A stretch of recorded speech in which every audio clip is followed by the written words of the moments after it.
Tai juga nggak? Dia makan tai. Karena barang siapa Itu hari yang melelahkan ya, Papi ya. Melelahkan. Melelahkan, Hari ketawa melelahkan sampai lelah kita. Mantul. Bukan. Nanti aku titip pertanyaan Papi. Kalau sama Gumalsa, dia di sorga itu jadi tukang parkir apa Pak Ogah? Dia udah gini. Dia itu sebenarnya ceritanya udah terlanjur ngomong gara-gara ada Oten bilang batu itu hapus dosa. Papi bilang tai kotoran bisa hapus. Dia udah terlanjur bilang itu Sebentar. suci. Pak Ruben, Dia udah Pak terlanjur Ruben. bilang itu suci. Bentar. Nanti Pak Ruben kabur pula dia Pak Ruben. Apa kabar? Saya kedatangan Papi Gembala dengan apa ya? Para penginjil besar ini. Dia siapa nih? Dia sudah rame rumah bang ini. Jangan. Ah, jangan. Please. Tenang aja. Tenang aja. Kita di sini Jangan bukan Pak berantem. Ulis pergi dulu. Enggak, ini kan tema saya nih Oten orang neraka. Kira-kira Pak Ruben setuju enggak? Karena gini, gimana? Bukalah kameranya Pak Ruben. Kan gampang begini. Coba Pak Yunus ini kayak Yesus nggak pernah senyum.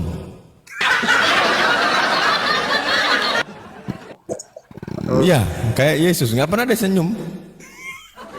Biasa. Balikan sama Yang Paulis. senyum Paulis itu yang ketawa terus, calon-calon Paulis. penderita. Gimana? Be.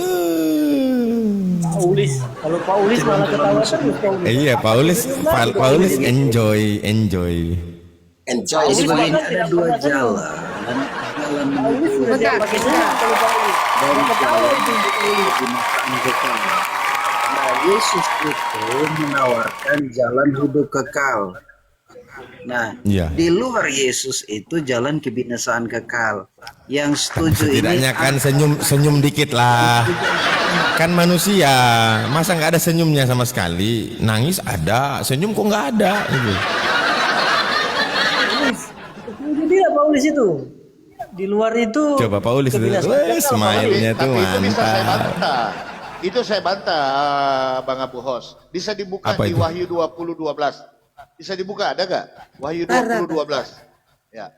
Ini menarik ini Bang Abu. Ini materi terbaru. Kemarin saya tanya dua pendeta lari ke hutan yang satu itu. Wahyu 20. 12. Kata Papi Gembala kok mirip sama host Dalbo. Dan aku Itulah. melihat orang-orang mati besar dan kecil berdiri di depan takhta itu. Lalu dibuka semua kitab. Dan juga dibuka semua kitab lain yaitu kitab kehidupan. Dan orang-orang mati dihakimi menurut perbuatan mereka berdasarkan apa yang tertulis dalam kitab-kitab itu. Pertanyaannya, bagaimana cara menghakimi orang mati? Ayo.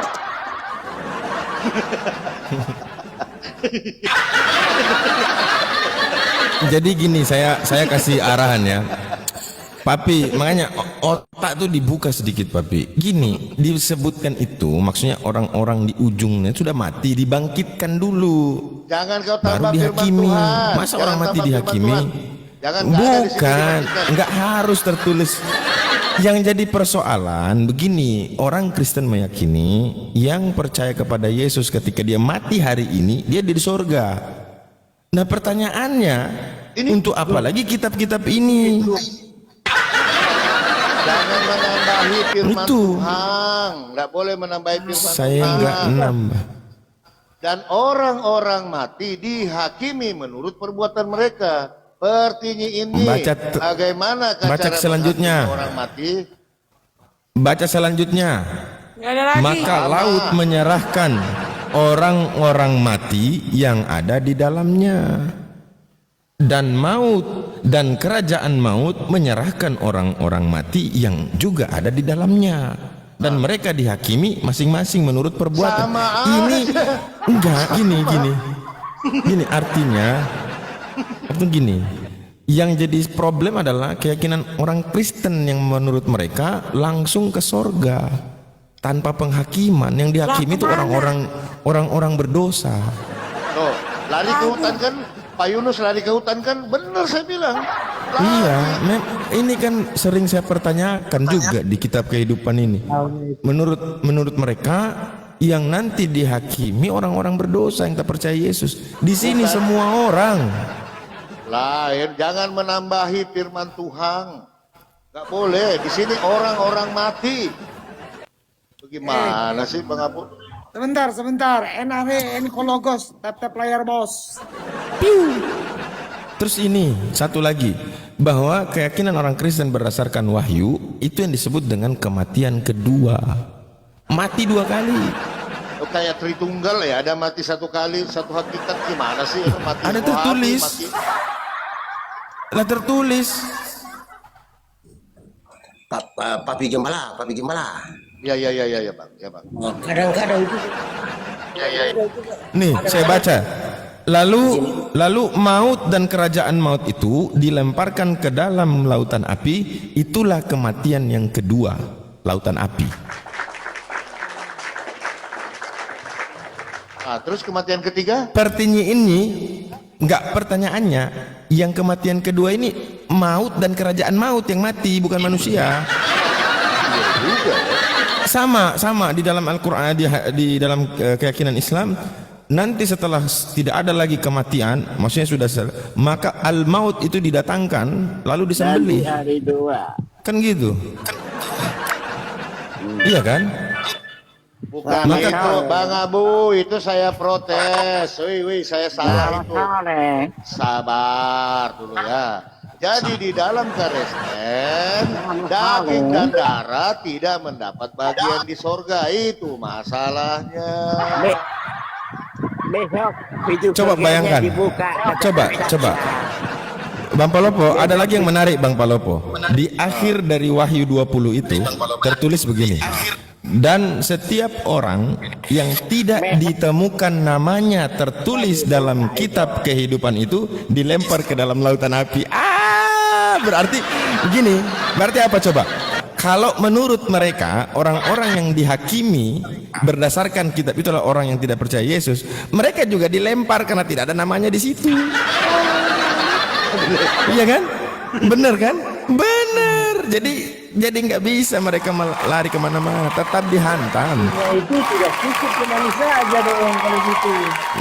Tidak cukup Lihat cuma ya. saja. Dan setiap orang yang tidak ditemukan namanya tertulis di dalam kitab kehidupan itu, ia dilemparkan ke dalam lautan api itu. Jadi ketika klaim bahwasanya yang dihakimi berdasarkan itu adalah orang-orang tidak percaya Yesus, berarti kan kalian tak ada nama di kitab itu. Kalian kemana? Lautan api. Bukan hanya imani saja. Artinya kan bukan hanya imani saja. Orang neraka. Nah, terus penyaliban apa fungsinya? Itu hanya cover of teologi Paul. Orang Yesus meninggal gitu. Meninggal Yesus.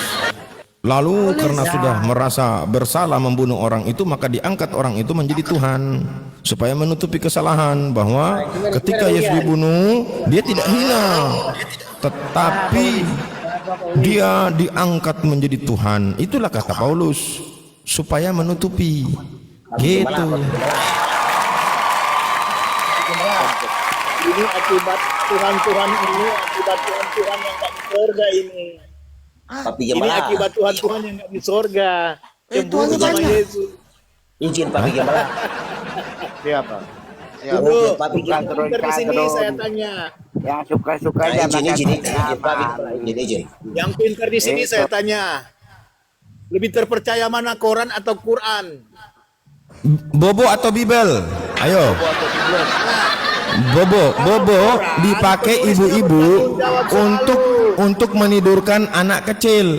Bibel dipakai untuk menidurkan akal sehat. Kalau penulis Tuh.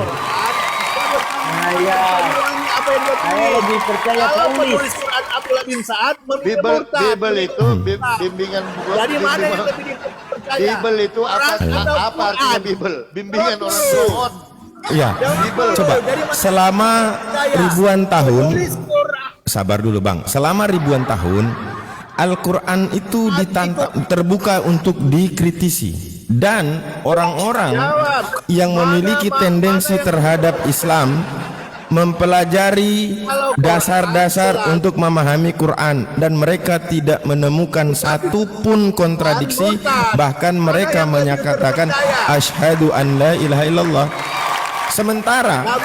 Sementara orang-orang Kristen yang mempelajari kitab mereka sendiri, dalam sekolah mereka sendiri menemukan ada 6.800 kesalahan. Ayo, Anda nggak bawa data. Bimbingan beleng-beleng. Bimbingan beleng-beleng. Karena Pak Ulis memahami mengapa saya menyatakan Yesus Pak utusan. Ulis lebih hebat. Saya lebih percaya Pak Ulis saja. Betul. Kamu bawa narasi yang tidak bisa kau pertanggungjawabkan. Siapa yang mengatakan bahwa penulis Al-Quran tidak bisa mempertanggungjawabkan penulisannya? Data dari mana? Nggak ada satupun data. Tapi kami bisa sajikan scholar Bible mengangkat tema 6.800 kesalahan Bible. Itu diakui. Mereka mengakui itu. Ayo. Izin sebentar, Bu. Saya sapa dulu Bu Darni yang paling cantik. Apakah Bu Darni janda Kristus? Bu Darni matanya 2 sama dengan Tuhan Yesus atau 7? Silakan, apa kabar? Monggo. Pak Sukiman ini Muslim atau Kristen ya? Sukiman.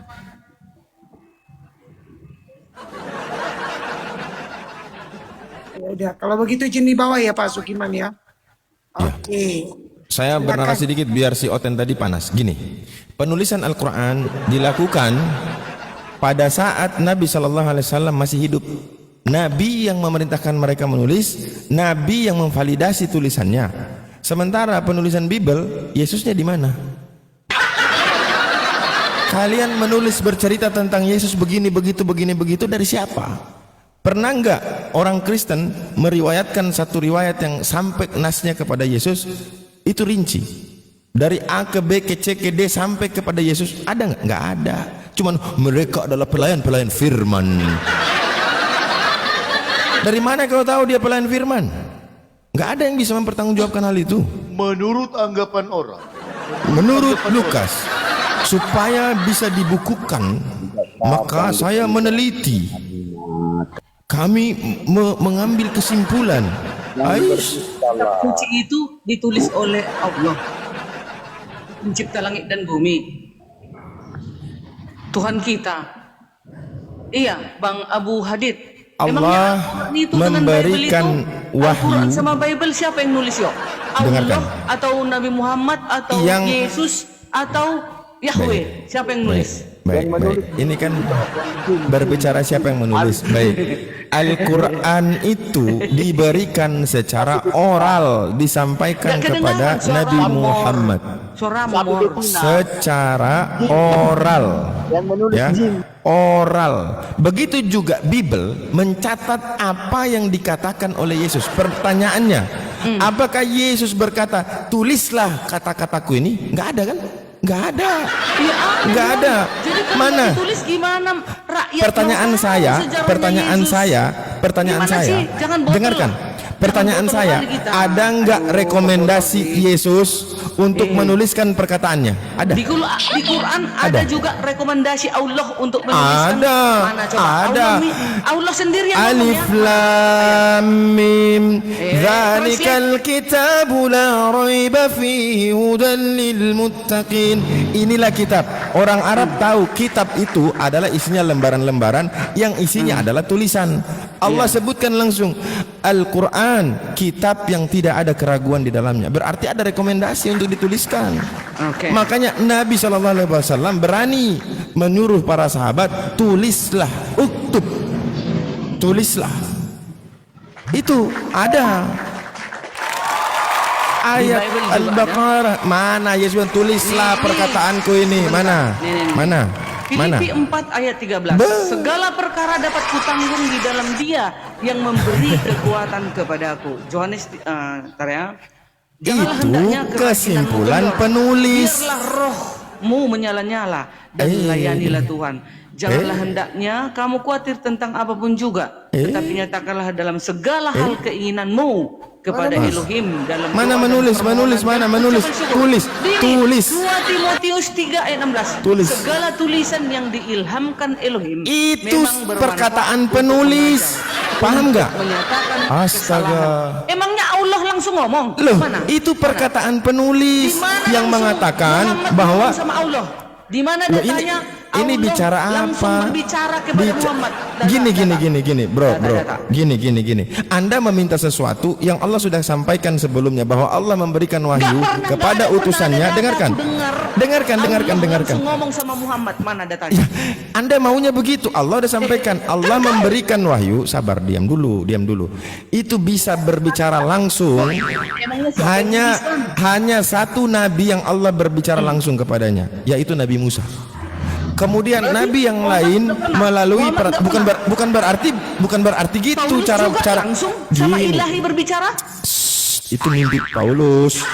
Itu ngaku-ngakunya Paulus. Itu pengakuan gini bro. Gini bro. Jadi Allah sudah bilang orang-orang kafir, dengarkan dulu, orang-orang kafir khususnya Nasara dan Yahudi, mereka itu hanya berangan-angan, hanya mimpi-mimpi, halu. Sekarang ku tanya, mana bukti? Kata Allah, kul hatu burhanakum in kuntum shadiqin. Mana bukti kalau itu benar? Klaim sudah bebas, sudah biasa. Sabar. Quranmu mengatakan Paulus, sabar. Paulus katamu berbicara langsung dengan mana bukti? Justru kau dapat dari tulisan dia. Dengarkan dulu. Dapat dari tulisan dia yang mengaku-ngaku. Bahkan di akhir zaman mana datanya? Ada. Pengikut Yesus yang mana dulu?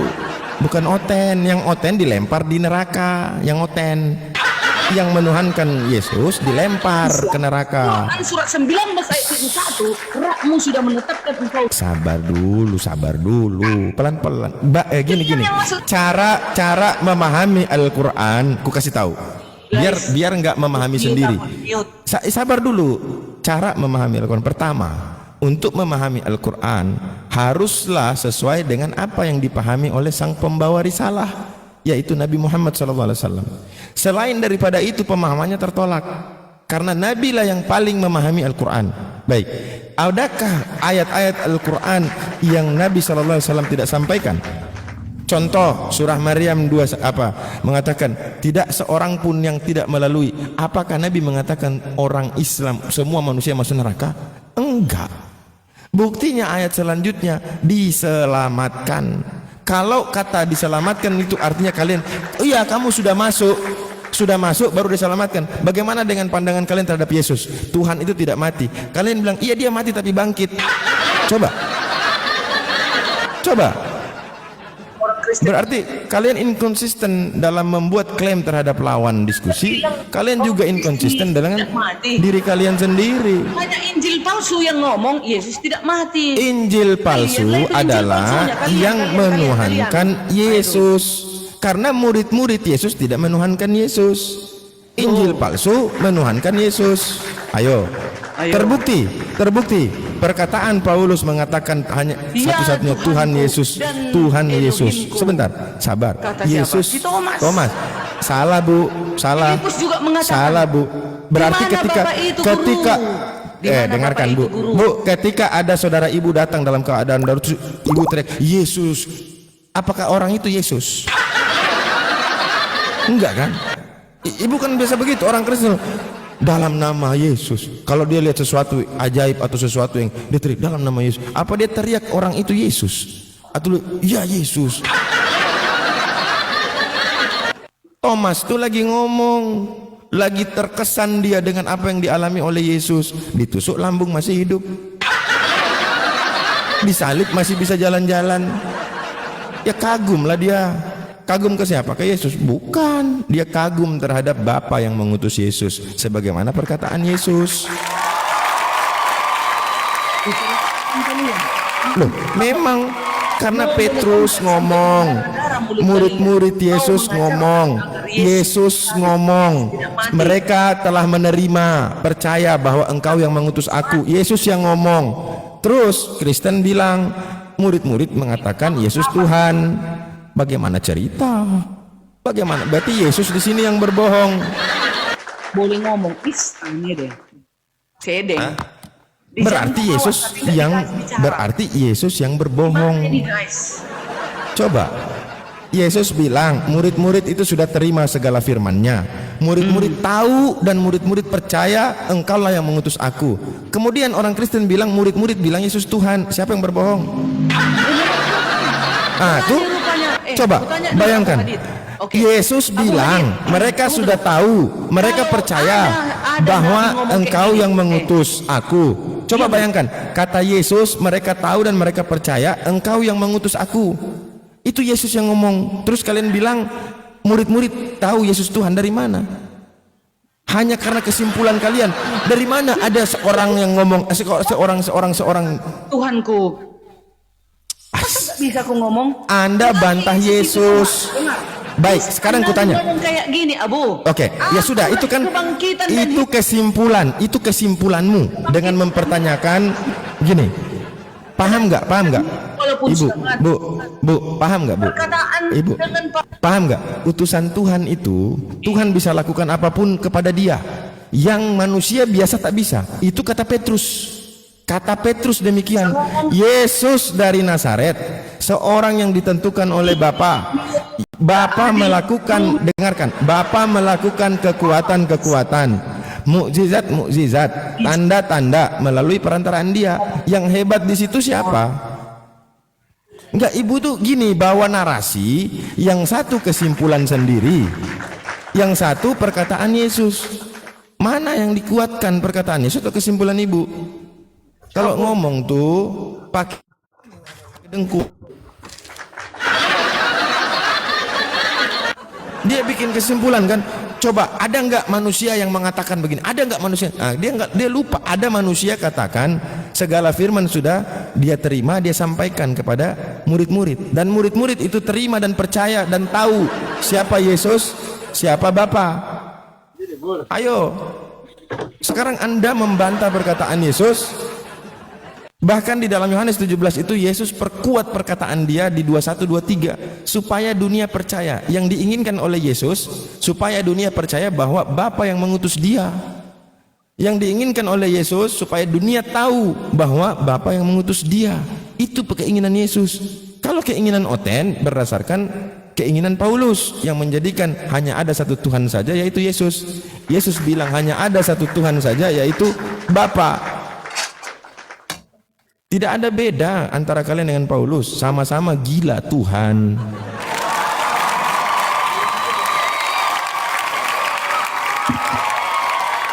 Jadi cukuplah kalian ini, jangan lagi membantah Yesus. Sudah cukup.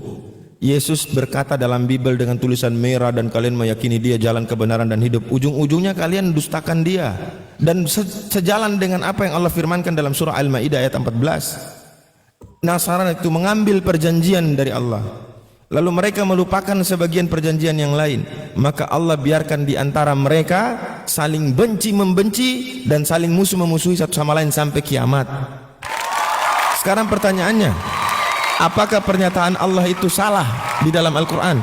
Coba antara Kristen, Protestan, Katolik, antara Tritunggal, Wanes, JO, saling benci-membenci, saling bidat-membidatkan.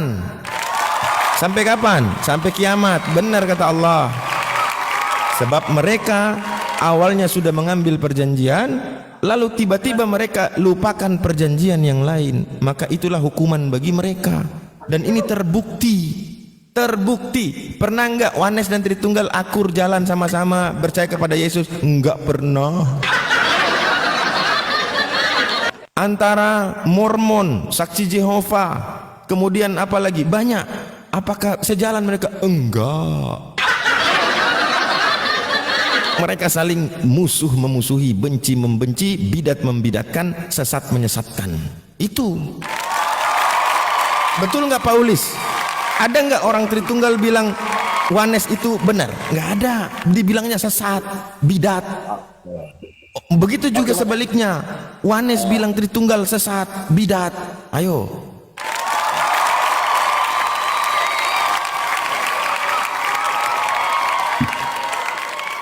Gimana Paulus? Oke Bang Abu, saya sangat bangga sekali mendengar Abang. Salut saya dengan Abang. Mantap. Tetapi izinkan saya untuk mengatakan kepada Abang, Siap. izinkanlah Mantap. saya, Mantap, izinkan anak. saya tetap mengikuti Yesus. Apa kata Yesus? Masalah oten orang neraka, biarlah bagi-bagi saya di neraka, Abang Dian, Abang Abu di surga.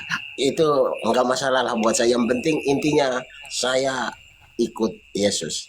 Abang ikut baginda Nabi Muhammad, ya itu perbedaan kita. Yakin Masalah Bang. saya mempertuhankan Yesus, kayaknya untuk saya katakan kepada Abang, tidak ada data secara eksplisit yang mengatakan itu. Jadi untuk mengatakan Yesus itu Tuhan di depan Abang, saya tidak berani mengatakan itu karena Abang akan mengatakan saya pembohong. Seperti itu. Jadi izinkan saya tetap mengikuti Yesus. Jikalau Allah Subhanahu wa taala mengirimkan hidayah kepada saya harus kepada Islam. Itulah ridhonya Allah. Terima kasih Bang Abu. Saya mohon pamit Bang Abu, Bang Dian. Kalau ada kata-kata yang salah, saya mohon maaf. Kemana? Iya. Baik Paulus. Sudah Tapi malam ini di Papua, saya Bang Dian, sanksi. saya mau mandi dulu. Saya sanksi bahwa Paulus ini benar-benar mengikuti Yesus. Saya sanksi Pak.